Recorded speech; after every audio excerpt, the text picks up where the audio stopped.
Estamos de vuelta con más información, amigos. Gracias por seguir con nosotros. Le contamos, la Asamblea Nacional anuncia que inició una investigación en contra de 2 asambleístas de ADN, es decir, el oficialismo. Asimismo, asegura a través de un comunicado que no se declarará la incapacidad mental del presidente de la República, Daniel Noboa. Fue a través de este comunicado que la Asamblea Nacional aclaró y dio a conocer algunos puntos, uno de ellos la investigación y sanción que se realizará a los asambleístas Valentina Centeno y Fernando Jaramillo. El documento, que no tiene firma, llega días después de que ambos asambleístas de ADN aseguraran una supuesta intención de la Asamblea. Inhabilidad del presidente mental. Es decir, quieren declararlo loco aquí en el Pleno de la Asamblea. ¿Con qué fin? Tomarse el poder. Ahora el Parlamento, que lidera Henry Kronfle del Partido Social Cristiano, indica textualmente que estas actuaciones de levantar falsas noticias para generar inestabilidad en el país constituyen un delito grave previsto en el Código Orgánico Integral Penal en su artículo 353, numeral 11. Además, también califica como falta grave de acuerdo a lo previsto en la Ley Orgánica de la Función Legislativa. La publicación de 2 páginas señala que la Asamblea, en la resolución del Pleno aprobada el 20 de junio, rechaza los calificativos que hace el presidente en contra de varios mandatarios de la región y ofrece disculpas a los pueblos hermanos agraviados. Y se extiende señalando que en ninguna parte del debate ni de la resolución se ha planteado declarar la inhabilidad mental del presidente de la República.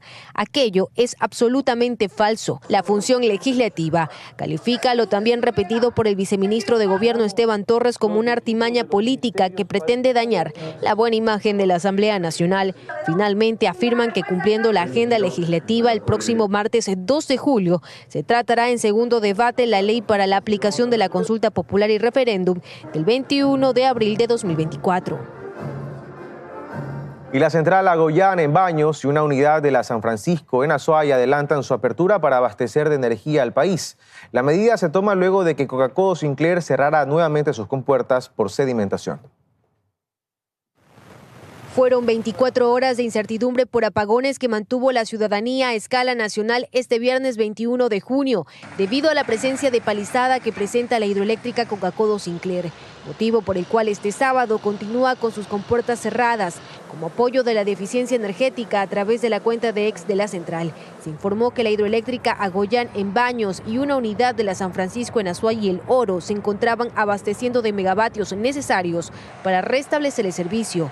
Aunque no se detalló con exactitud con cuánta energía están aportando, lo que sí se conocía es que desde el pasado 17 de junio la central Agoyán, según información del mismo ministerio, entró en mantenimiento por 7 días, por encontrarse en similares condiciones que Coca-Cola, lo que dejaría claro que se adelantó el retorno de Agoyán, cuya producción media anual es de 1.080 gigavatios hora. Pero no es todo. Otra hidroeléctrica que adelantó sus operaciones por estar en el sistema de interconexión es la San Francisco, que también había salido de funcionamiento por trabajos de mantenimiento. Los problemas de sedimentación en Coca-Cola han hecho que este año paralice su producción energética en al menos 16 ocasiones, provocando inestabilidad eléctrica, dado que esta central produce 1/4 de la energía que requiere el país. En medio de esta crisis, también se ha informado por parte de SENACE la salida de Gonzalo Quillas como director de la entidad. 5.392 megavatios. Y en el cantón Penipe, perteneciente a la provincia de Chimborazo, se continúa trabajando para poder rehabilitar las vías de acceso y los puentes que colapsaron por la creciente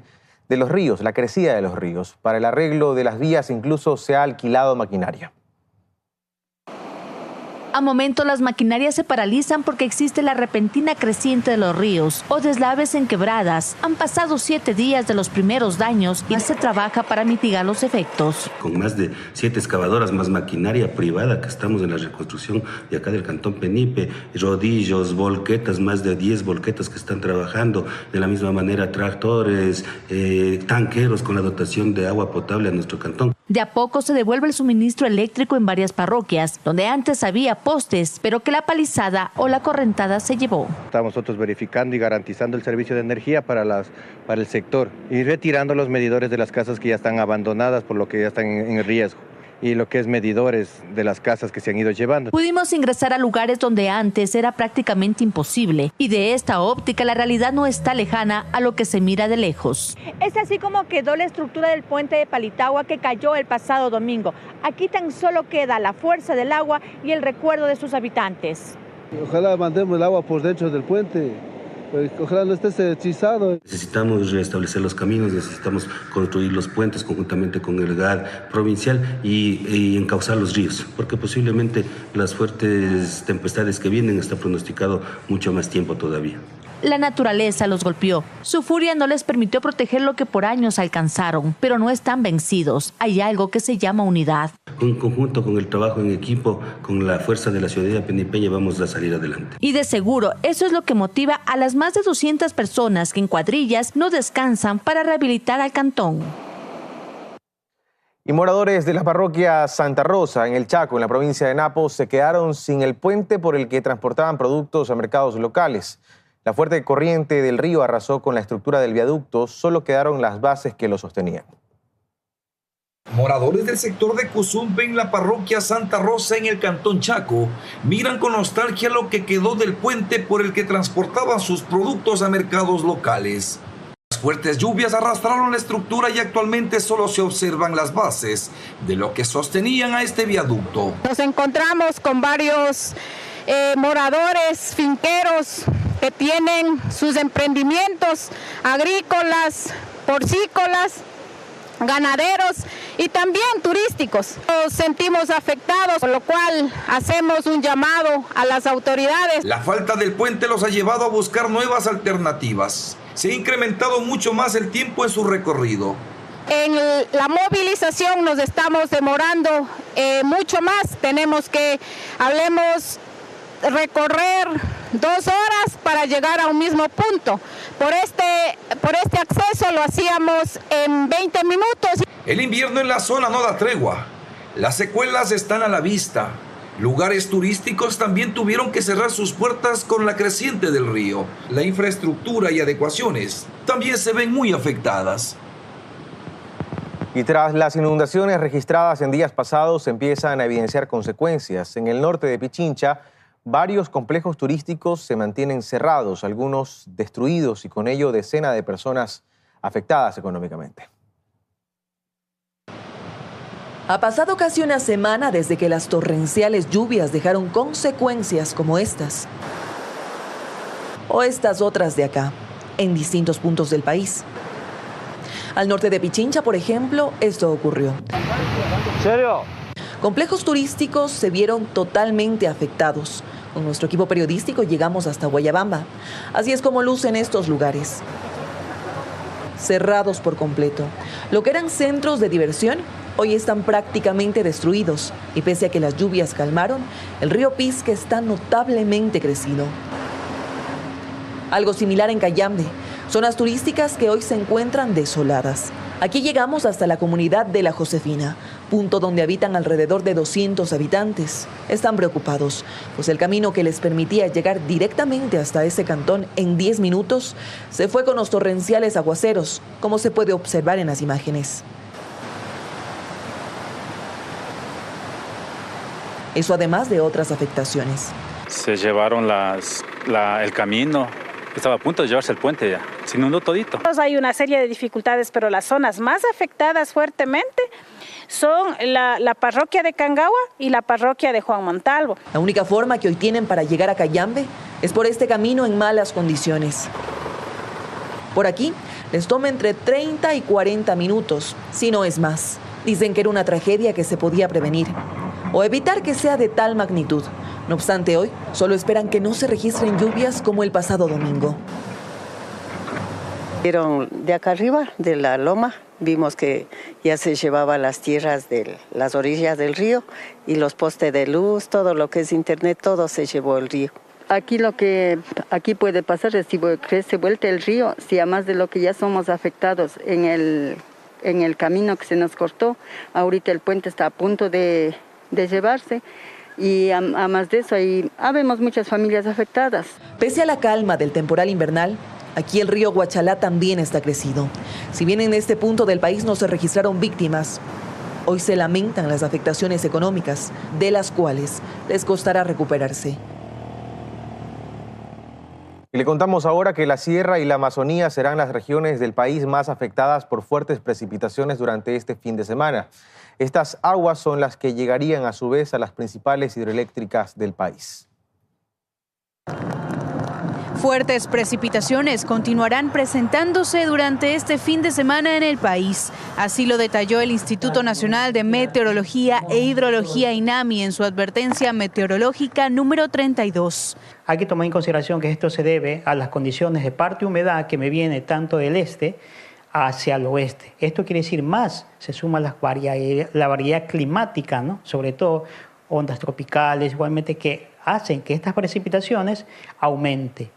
Las zonas del país que se verán más afectadas por las precipitaciones serán en el litoral, el norte de Esmeraldas y Santo Domingo de los Áchilas. En la sierra, por otra parte, serán Carchi, Pichincha, Tungurahua, Chimborazo y Azuay, las provincias más afectadas.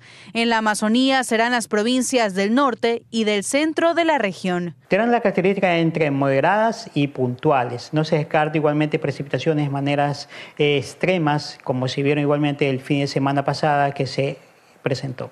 Cabe destacar que en muchas de estas provincias que se verán afectadas por fuertes precipitaciones se encuentran las principales hidroeléctricas del país, como Coca-Codo Sinclair, ubicada en la provincia de Napo, y la hidroeléctrica de Mazar, en Cañar. El INAMI da recomendaciones a la ciudadanía. Evite transitar por zonas de riesgo de inundaciones, tome precauciones al conducir, asegure techos y ventanas y tenga a la mano un kit de emergencia y artículos de primera necesidad. Además, indicaron que hay probabilidad de que el agua se acumule en hogares, negocios y caminos, con posibles deslizamientos de tierra y niebla, afectando las vías.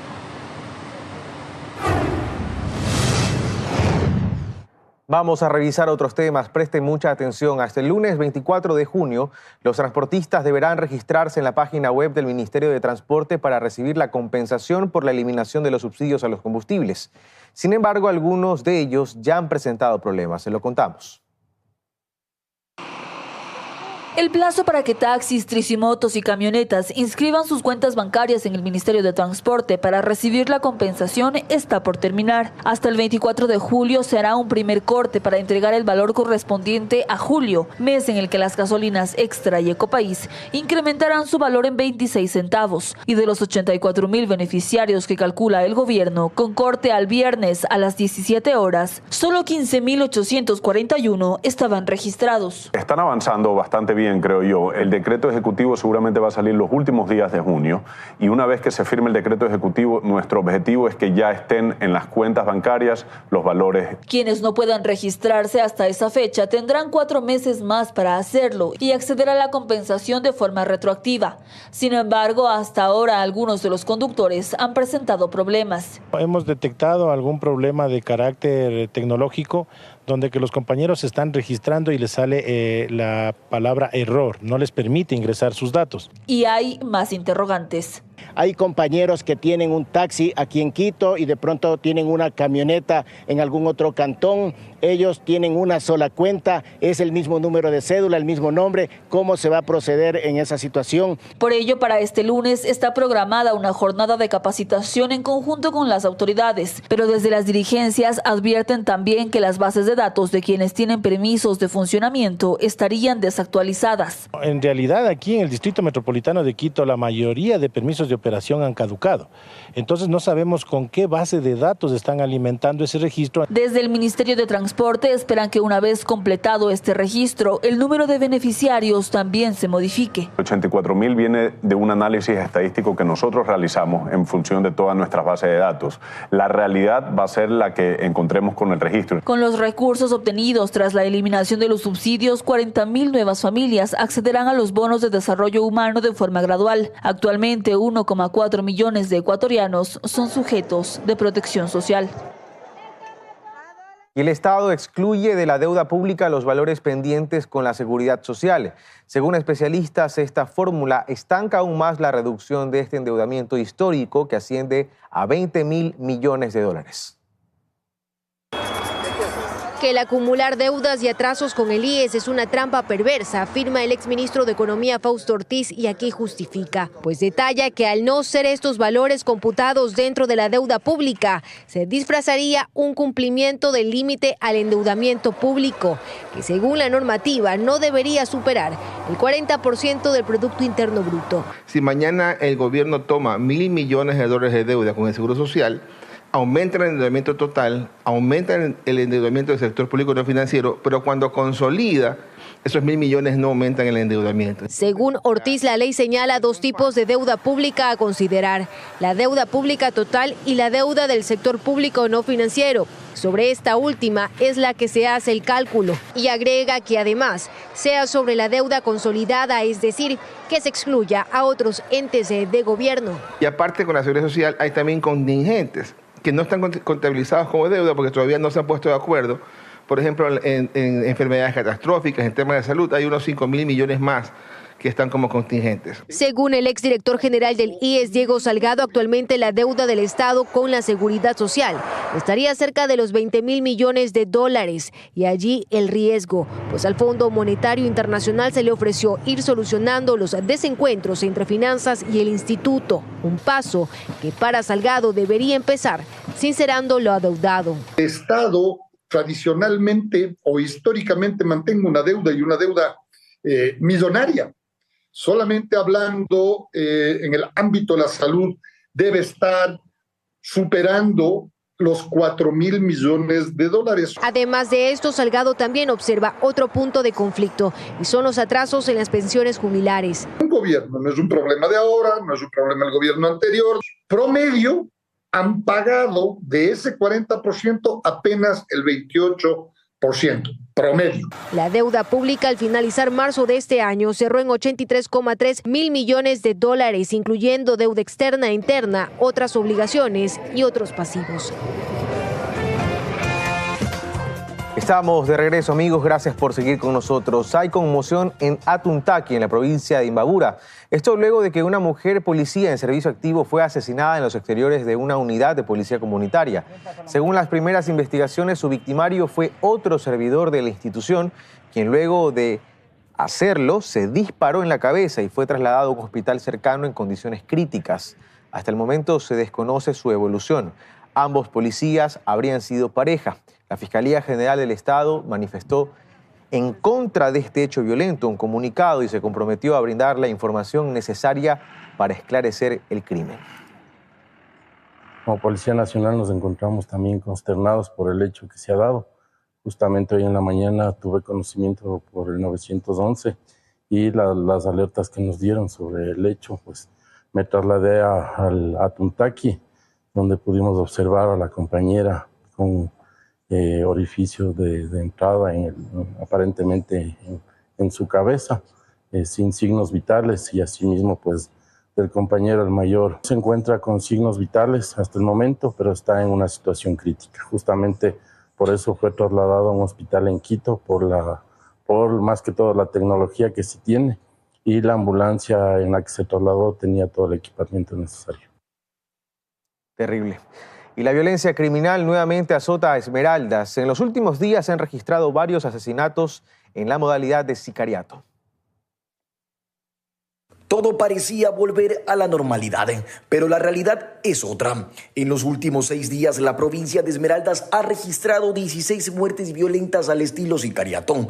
Todos estos casos han obligado a la policía y a las Fuerzas Armadas a redoblar los controles y operativos en los 7 cantones de la provincia. Según fuentes militares, estas muertes violentas serían por pugnas de territorio entre bandas. Serían los sicariatos entre miembros de los grupos delincuenciales organizados, llamados hoy como grupos terroristas. Este viernes, mientras los militares realizaban un patrullaje debido a información militar, se dio el hallazgo del cadáver de un hombre en una plantación de plátanos en el sector La Victoria, en el sur de la ciudad. Pese a esto, las fuerzas especiales realizan operaciones de inteligencia en sectores como Santa Marta, La Guacharaca, la Ribera del Río y El Coral, donde existiría mayor incidencia de grupos criminales. Nosotros estamos haciendo las coordinaciones pertinentes, manteniendo teniendo reuniones, planificando conjuntamente con Policía Nacional, Fuerzas Armadas. Nosotros tenemos reuniones en la Policía Nacional, en el BIMOD, y dando golpes importantes a la violencia criminal. Es decir, los golpes a la delincuencia son continuos y permanentes. El sector productivo y la ciudadanía vuelven a sentir temor por los últimos acontecimientos, por lo que piden que la fuerza pública realice más operativos en ingreso y salida de la ciudad para evitar más hechos violentos. Otra vez nuevamente andan con eso, las motos andan robando. ¿Qué pedirle entonces a las autoridades? Que nuevamente pues hagan vuelta para que la ciudadanía ande conforme, para que no ande uno con temor de nada. Quinindé, San Lorenzo y el Cantón Esmeraldas son los que estarían registrando presencia de grupos irregulares que intentan nuevamente tomar el control de la ciudad y causar temor en los habitantes. Y 3 muertes violentas se registraron en las últimas horas en diferentes puntos de la provincia del Guayas. El último evento en San Borondón, donde un grupo de sicarios ingresaron a la fuerza a una vivienda. Un hombre fue asesinado en el interior de su vivienda la madrugada de este sábado en el cantón San Borondón, perteneciente a la provincia del Guayas. En un video difundido en redes sociales se visualiza cómo 6 sujetos armados tumban a la fuerza una reja y una puerta para ingresar al domicilio y balear a su víctima. Con este crimen, San Borondón registra 22 muertes violentas en lo que va del año. El otro evento se dio en horas de la tarde del viernes. El ciudadano fue interceptado por sicarios mientras se encontraba detenido en un semáforo en las calles Tungurahua y Medardo Ángel Silva, centro de la ciudad de Guayaquil.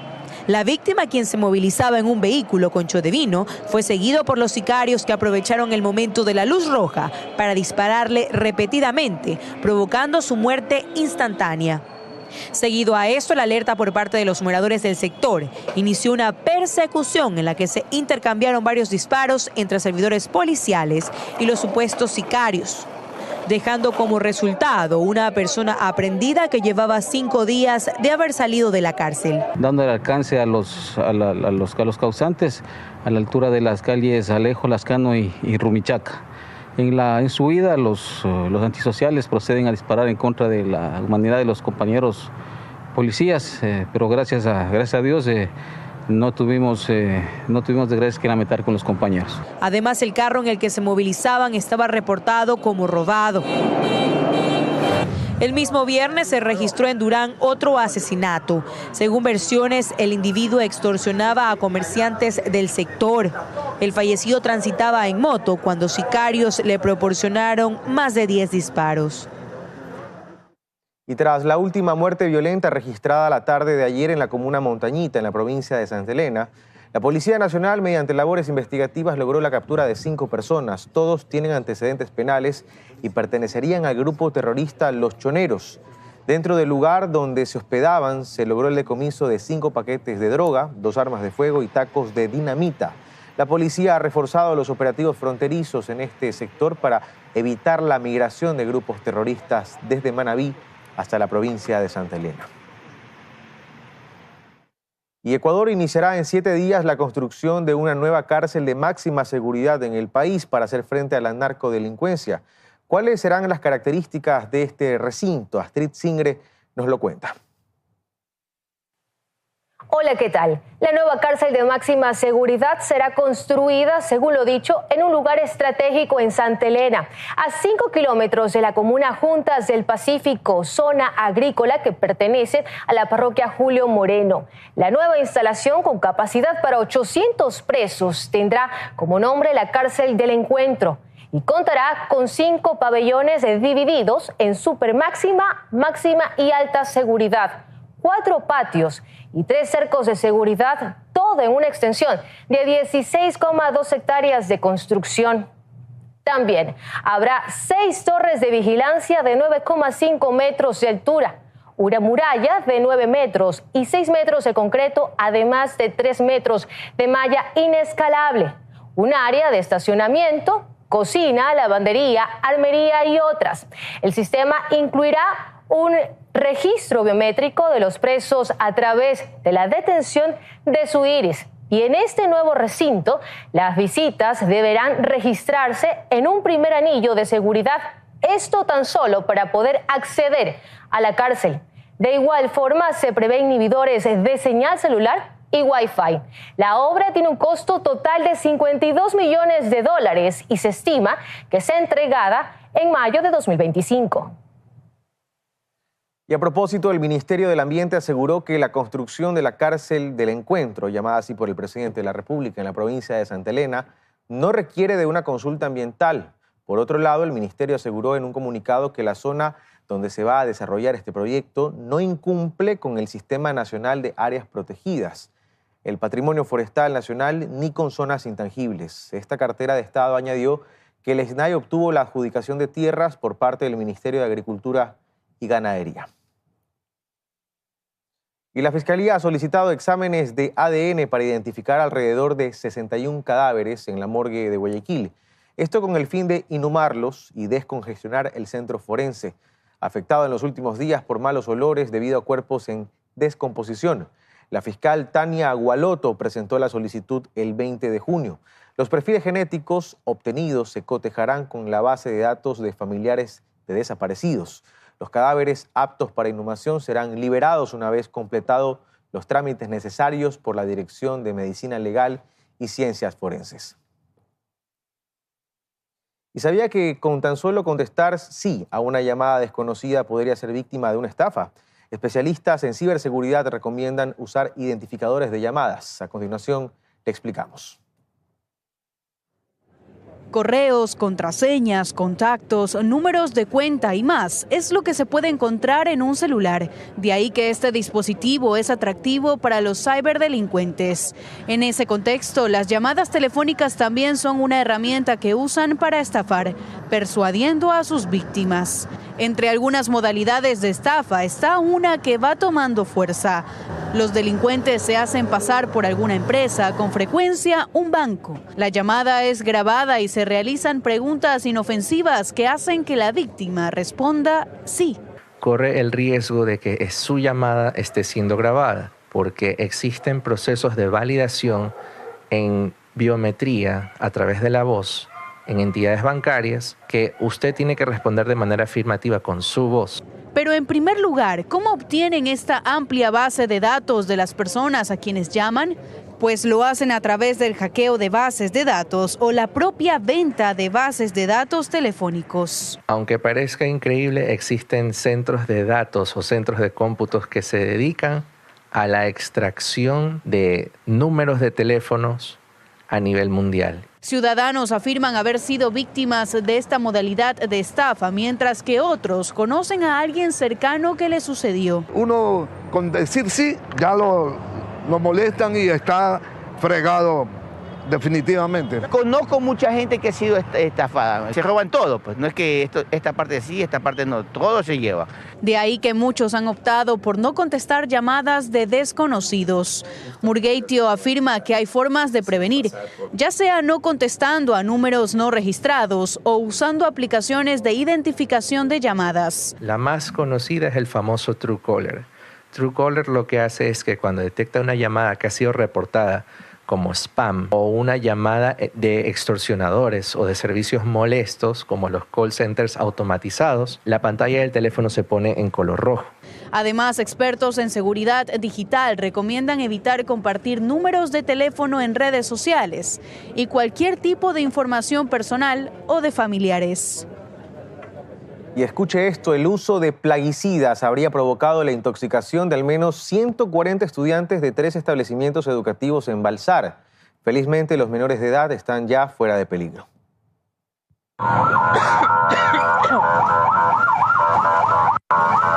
Al menos serían 147 estudiantes que fueron ingresados a casas de salud en el cantón Balsar por una supuesta intoxicación causada por un producto químico que aún no ha sido identificado.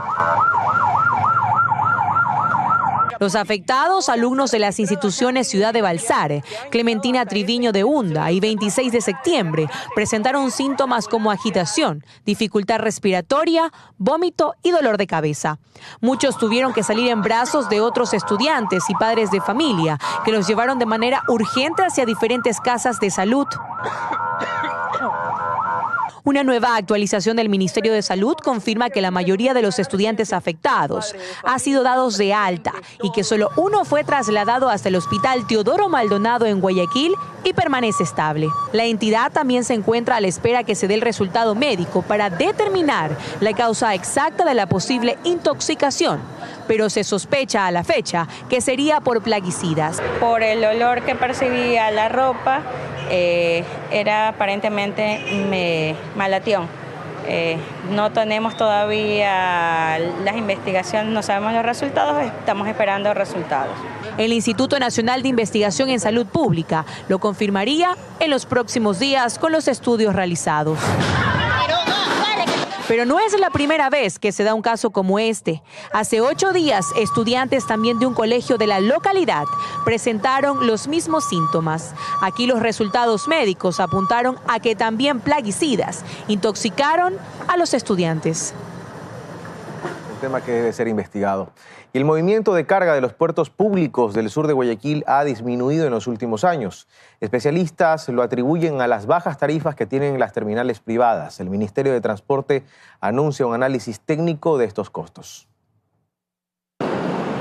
Desde el 2016, año en el que se autorizó que los puertos privados den servicio a terceros, Contecon, ubicado al sur de Guayaquil, ha perdido alrededor de 7 navieras, entre las que constan Mediterranean Shipping Company y Maersk, que se mudaron a Banana Puerto y a DP World en Pozorja, respectivamente. Para el economista Santiago Caviedes, la migración de navieras se debe a los bajos costos regulatorios que tienen los puertos privados, a comparación de los públicos. Contecon, por ejemplo, por utilizar una infraestructura del Estado debe pagar un canon fijo anual. En 2023 fue de $12.5 millones. A esto se le añade el canon variable, que en el caso de Contecon es del 9.5% de sus ingresos operacionales. Los puertos públicos también tienen que pagar una tasa correspondiente al 2% sobre sus ingresos. La situación es diferente para los puertos privados. Estas terminales portuarias solo pagan al Estado la tarifa del 5% sobre sus ingresos. El DP World, ubicado en Pozorja, es un caso aislado, ya que no paga un canon fijo anual, mientras que su canon variable durante estos primeros 15 años de funcionamiento corresponde al 1% de su ingreso bruto.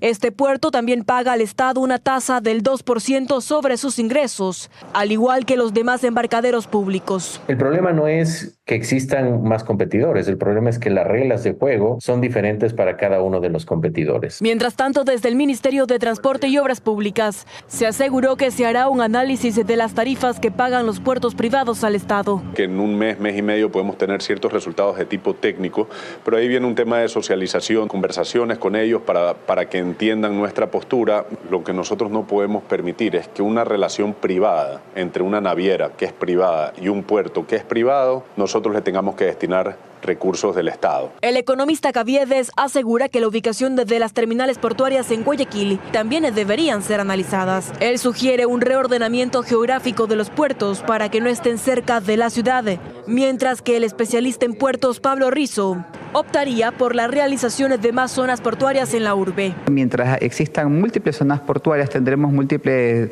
desarrollos. Y aunque actualmente la atención prevalece en los puertos que manejan carga contenerizada, de acuerdo al economista Caviedes, las terminales portuarias graneleras del país tienen la posibilidad de crecer en un futuro no lejano, y es que Ecuador de a poco se convertirá en un importante exportador de cobre.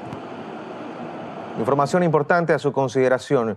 La Corporación Nacional de Electricidad, CNEL, anunció hace unos minutos que se reanudan los cortes de energía para este domingo, donde en 3 provincias del país, Guayas, Azuay y El Oro, de 4 a 6 de la mañana. Preste mucha atención. En Guayas, todos los sectores del cantón Balao y la parroquia Tenguele. En Azuay, todos los sectores y parroquias del cantón Ponce Enríquez, incluido el sector minero. El Oro, las zonas industriales y mineras de los sectores La Resbaladera, entrada a Portobelo, la vía principal desde el redondel de Portobelo hasta el mercado. Según CNEL, se trata de trabajos emergentes en la subestación Machala de la Unidad de Negocios Transelectric de la Corporación Eléctrica del Ecuador. Repetimos, el corte se da por trabajos de mantenimiento, tendrá influencia en 3 provincias, Guayas, Azuay y El Oro, y será entre las 4 y las 6 de la mañana de este domingo 23 de junio. Así que a tomar las debidas precauciones del caso. 8 de la noche con 49 minutos.